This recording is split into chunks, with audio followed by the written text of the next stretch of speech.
I was doing research into power inverters, because power inverters are based on, like if you want to do a battery system for off-grid, it all comes down to the size of the power inverter.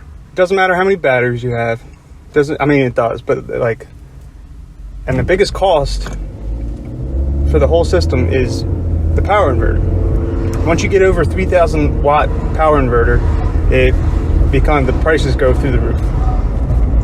And it's like it's like over $1,000 for like a 10,000 watt. I don't know, more than that, over a 10,000 watt power inverter. And I was wondering, like, what determines the wattage of the power inverter? Like, how is that even determined? And so I went down a rabbit hole looking into this. And at the same time,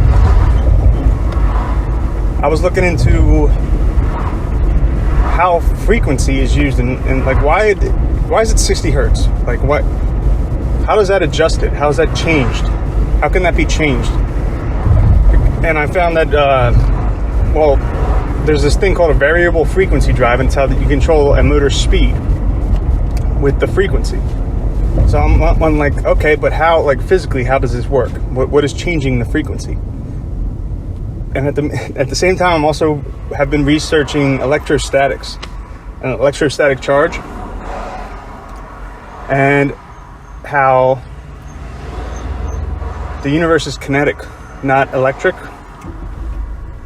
and how everything really starts with a spark gap, and what causes the spark gap is a pressure difference, which can be heat, it can be electric charge, it can be air pressure, water pressure. And once that pressure difference is reached, there's a vacuum that can happen, and it's called air cavitation for air pressure. It's called a water hammer for water pressure. It's called a electric shock, like electric when you touch a doorknob. It's called that for electric charge, and it's called I don't know if there's a name for it for heat, but an example would be like when you have a really hot cup of coffee and you pour it into a cold glass, it'll break the glass because of that pressure differential, right? So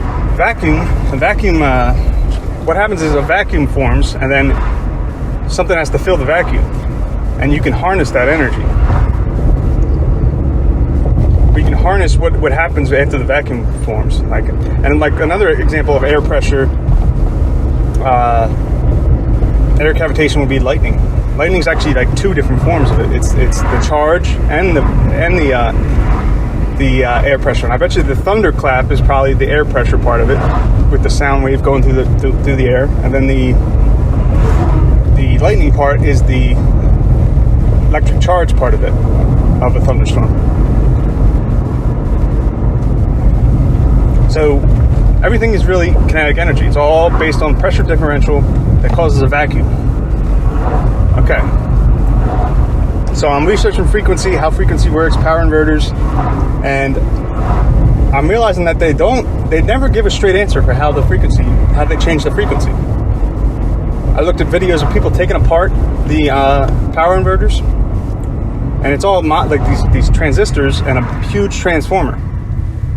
Transformer takes DC and pumps it up to a really high voltage. So for us, it would be, you would take a transformer and take 12 volt battery and pump it up to 120 volt. And that's entirely based on the number of turns of copper wire and like the size of the copper wire that you're doing turns with on the transformer. If you think about it, I looked into hertz, how hertz is actually calculated, and it's the wave period. And a wave period is the up and down of the wave. Like the sine, it's like the sine part and the cosine part. That's one period. So there's 60 periods in 1 second. That's what 60 hertz is. And so really, for alternating current, the current is switching 2 times 60, because it switches when it's up and it switches when it's down. When it goes from negative to positive and positive to negative. So that's really there's really 120 switches of frequency in an alternating current. and it's called 120 volts at 60 hertz, which is, it's really, I think it's just really, voltage is frequency. Like, and the voltage is rated off of this electrostatic charge. It's the frequency of the electrostatic charges, of the spark gap. That's how the frequency is calculated. So I saw an analog power inverter. The thing was awesome looking. Really, really neat looking when it's running. I'm gonna hook this thing up to the battery. I got the toggle switch on. Just watch this thing operate. It is so cool. We're making electricity right now. That, guys, is a mechanical inverter. We're making 120 volts out of this 12 volt battery, and that's all it takes. And you like adjust the knob of a little swinging needle, and when the needle hits the side of one side of the like little pendulum it's going back and forth in, it sparks, and then when it hits the other side it sparks. So they adjust the knob until it's at 60. It does it at 120 times a second. It hits both sides. It hits one side 120 times per second, and it hits both sides like boom boom, like back and forth, like the full sine wave, like a period, 60 times a second. That's how an analog would do it. An analog power inverter.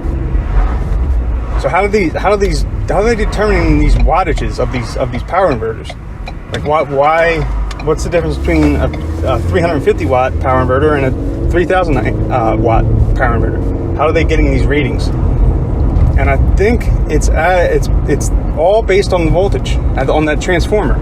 They don't, when you do a transformer, you do 12 volt to 120 volt, whatever. I think they're doing 12 volt to a massive number of volts, and then controlling where they're putting the voltage at with transistors, MOSFET transistors. And if you look inside of a power inverter, it's a bunch of MOSFET transistors, and it's like that's how they're regulating how much voltage is being used, how quickly the frequency is going. That's what they're doing.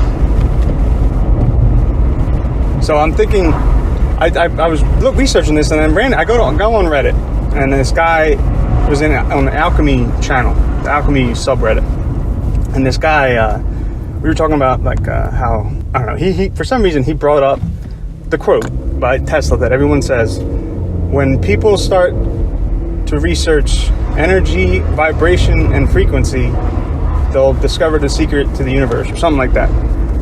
And I started thinking, wait a second. If you look at the symbols used to in electrical engineering, voltage actually has two different ways it's used in electrical engineering. I think there's a third, but that's what my theory is now. But the two that were recognized in engineering are electrostatic potential, which is measured. It has the symbol E, and it's measured in voltage. And then there's electromotive force, which has the symbol V, and it's measured in voltage. I might have those symbols wrong, but I don't know. And then if you look at frequency, it's measured in F, and it's measured in hertz. But I think it's actually voltage. It can be measured in voltage. So E, energy, V, vibration, F, frequency. They're all the same thing. I think that's what Tesla's trying to say. That energy, vibration, and frequency are all the same exact thing. It's all the frequency of the electrostatic charge of a pressure difference that makes a vacuum. And that's the secret to the universe, and how energy works in the universe. It's all electrostatics. It's like the spark of life, which you can see when a woman at inception. They've seen the photos of it. They did studies on it. You can see the spark of life. Like even an alternating an induction motor.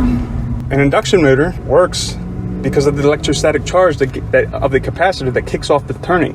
If you don't have that capacitor for a induction motor, it doesn't turn. It just buzzes. You just hear bzzz. But if you have the capacitor, then it gives it a charge, that light spark of life, and that gets it turning. Another one would be like combustion engines. Combustion engines, the catalyst that causes a combustion engine to actually run is the spark plug. And the spark plug, sparks when the piston comes up, gets close to it, causes a massive pressure difference, difference, air pressure difference between the outside of the spark plug and the inside, that's inside the piston chamber, and that the little like two pieces of metal at the tip of the spark plug, that captures that pressure difference vacuum, and it causes that spark. The spark lights the fuel, combustion fuel, and it hits the piston back down. So it's all really pressure.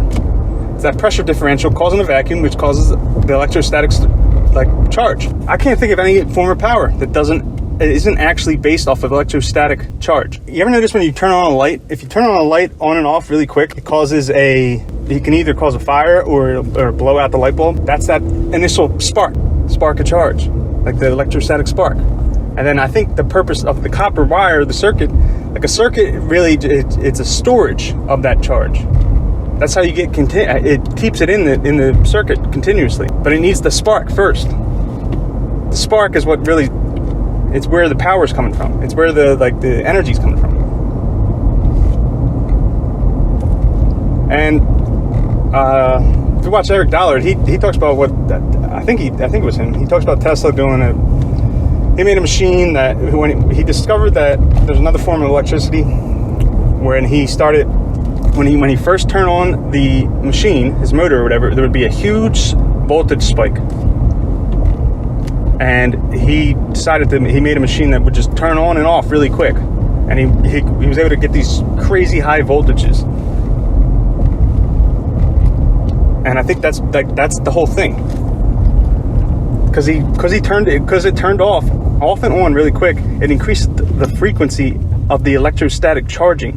Like the amount of times the electrostatic charge was going off in a second. So it increased the frequency of the voltage. Increased the voltage, because they're the same thing, frequency and voltage. It's the frequency of the electrostatic charge that is controlling all electronics. It's the key to all of it. I think that's how John Keeley was doing it. But he was doing it with air cavitation and a water hammer, water pressure. So he was doing it with air pressure and water pressure, not with electric charge. And the vacuum in those instances, I don't think it's more of a sound thing, like the thunder. It's more thunder-like than lightning-like. Lightning is what occurs when it has to do with charges, like electrostatic. And sound is what happens when it has to deal with air pressure and water pressure. I think that's what Tesla was talking about. But when he says the whole energy, when you study energy, frequency, and vibration, that means, yeah, study energy, frequency, vibration, but it means that they're all three of them are the same exact freaking thing. They're all the electrostatic charge, or the vacuum that occurs after a pressure differential. And Ken Wheeler even says the whole universe is a pressure differential. But he uses his weird terms, so no one knows what the hell he's talking about. But yeah, I finally get what he means, though. Pressure differential. That's where everything starts with that. And then you get a vacuum. And then from the vacuum, you harness the vacuum with either electrostatic charge or with sound waves. And I think that John Keeley guy was doing it with the ether. He found out how to control etheric pressure, which would be like vibrate your thoughts and like your vibration. Like he would think something, he would have a good thought or a good idea, and the sphere that he had would start spinning, because he could collect the etheric pressure of the room he was in, with this like weird looking. It was like this receiver, but it looked like a snail shell and had weird little antennas on it. I'll show it on the screen, I guess, but that's how he was doing it all the way up to etheric pressure. So it's really, that's everything. It's all pressure differential, and it's all like harnessing that vacuum that occurs when there's pressure differential. And I'm going to end it there.